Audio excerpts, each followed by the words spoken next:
There you are. Now what? Oh, get over yourself.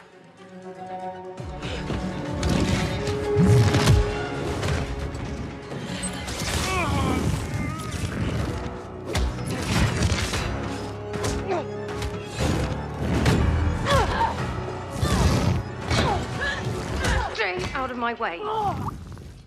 Marvel's Thunderbolts brings together the MCU's most complex anti-heroes, setting them loose in a world that no longer trusts capes and cowls. It's bold, it's brutal, and it's brimming with secrets. But even after all the action, betrayals, and revelations, a lot just doesn't add up. From political promotions to cosmic surprises, these are the moments that left fans scratching their heads, and the questions Marvel still needs to answer.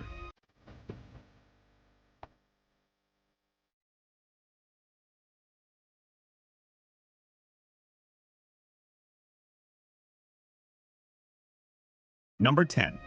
How did the Winter Soldier become a congressman?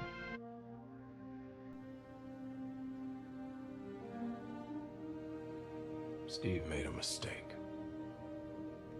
No, he didn't. In Thunderbolts, Bucky Barnes isn't just dodging bullets, he's dodging Senate votes. That's right, he's now a freshman congressman. But how did one of Hydra's deadliest assassins get elected to federal office? Sure, he helped save the world. But let's not forget, Bucky spent decades as a brainwashed operative for a terrorist group. The MCU never explains how voters overlooked that. Was he pardoned publicly? Was the media cleaned up? Or has America just decided that redemption arcs beat background checks? This ends today. Congressman Barnes, wow. You know, I never really thought you'd have a promising political career, but less than half a term. Yikes. Number 9. Why was Taskmaster even in the movie?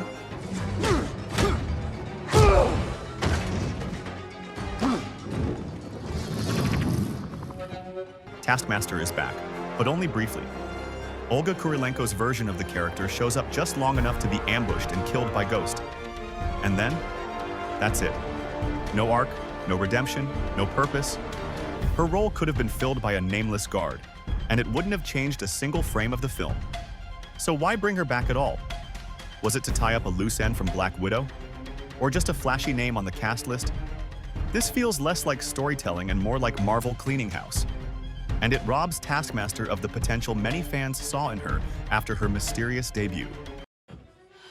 There you are. Now what? Oh, get over yourself.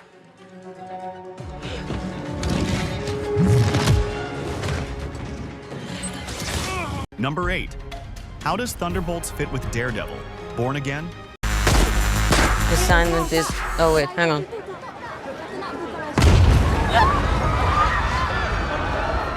Assignment is complete. In Thunderbolts, the Void engulfs New York City in black tendrils of nightmare fuel. It's a citywide catastrophe. But weirdly, Daredevil, Born Again never mentions it. If Void's rampage happened before Fisk became mayor, wouldn't that have been the perfect platform for his campaign? And if it happened after, then why is no one in Thunderbolts talking about Fisk's martial law or the riots on the streets? It's the same city, the same timeline. And yet, no overlap. This disconnect makes the MCU feel fragmented, like two shows trying to pretend the other doesn't exist. But New Yorkers are tough. We know how to take care of ourselves. We don't need a gun-toting vigilante who wears a skull on his chest, or a man who dresses in a spider outfit, or a guy who wears devil horns to save us. No, we'll be our best once again. Number 7. Who is the new president of the United States? Since when were they red? Thunderbolts directly references the chaos of Captain America, Brave New World, where President Thaddeus Ross hulks out and nearly levels Washington, D.C. Ross is removed from office, but we're never told who takes his place. Some fans think James Rhodes might have stepped in, but after Secret Invasion, his public image is in shambles. So who's in charge of the country right now? The answer matters, especially with tensions rising between Earth and outer space.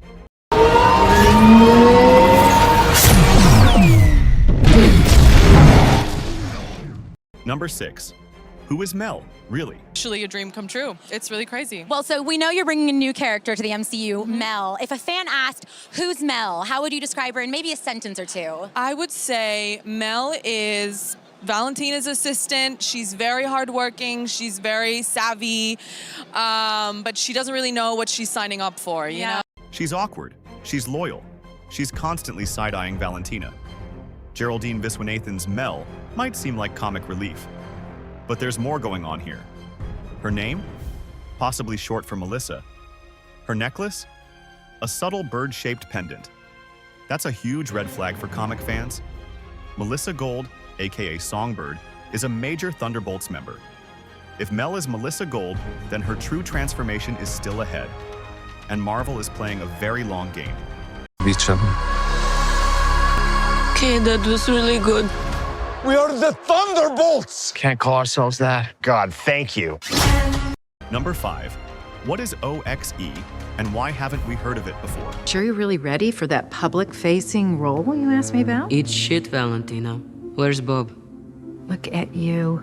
You are all so adorable. Just think, I send you down there to kill each other, and instead, you make nice and you form a team. O.X.E is the shadowy corporation behind everything in Thunderbolts. They conduct illegal experiments, create the Sentry, and almost kill the entire team. But here's the thing. We've never heard of them before. Not in Black Widow, not in the Falcon and the Winter Soldier, not even in Secret Invasion, where shadow operations are everywhere. Marvel usually drops hints about big players ahead of time. So why did O.X.E just appear? This isn't just a plot hole. It's a missed opportunity for world building. With your feet on the air, your head on the ground.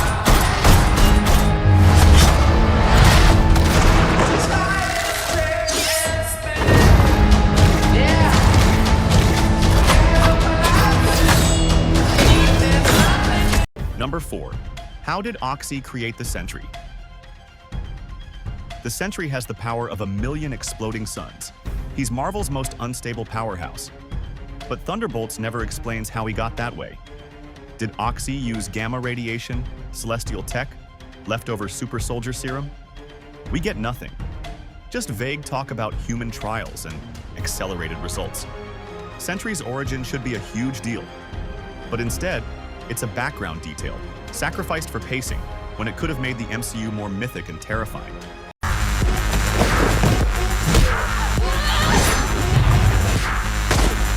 Assignment is... Oh, wait, hang on.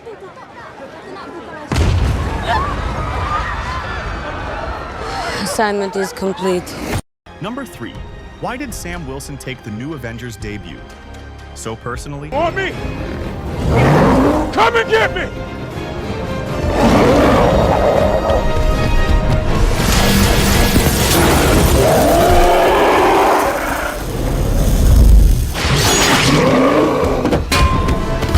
At the end of the film, the Thunderbolts are renamed the New Avengers, and not everyone is celebrating. Captain America himself, Sam Wilson, is furious and planning legal action. But why? He and Bucky have history. Shouldn't that lead to a conversation, not a courtroom battle? Sure, it's understandable that Sam feels undermined, but this sudden rivalry feels forced. Unless Avengers, Doomsday plans to dig deeper.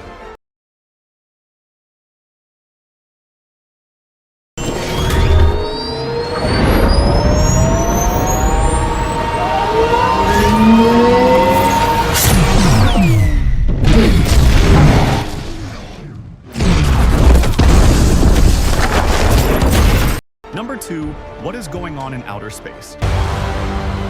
Are you the protectors of this world?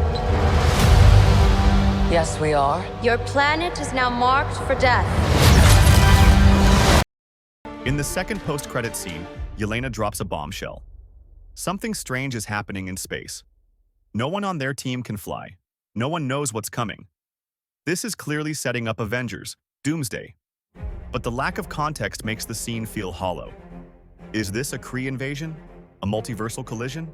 Or something darker? The silence from space is louder than any explosion. This has makings of team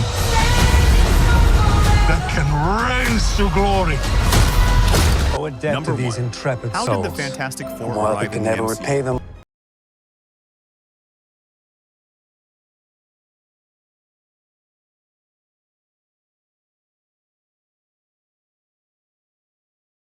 And then, the moment that broke the internet, a silver spacecraft breaks through the sky, with a giant 4 emblazoned on its hull. The Fantastic Four have arrived. But how? We know they're from another universe. So how did they breach into Earth 616? Was it an incursion, a tech-assisted jump, or were they pulled in by the same anomaly Yelena mentioned? Whatever the answer, Thunderbolts doesn't give it.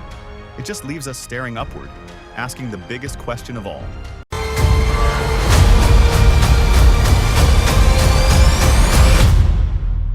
Has to be us.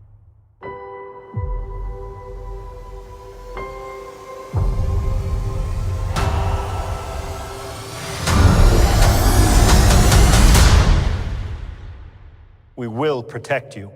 From shadowy corporations to cosmic breaches, Thunderbolts opens a dozen doors, but walks through none.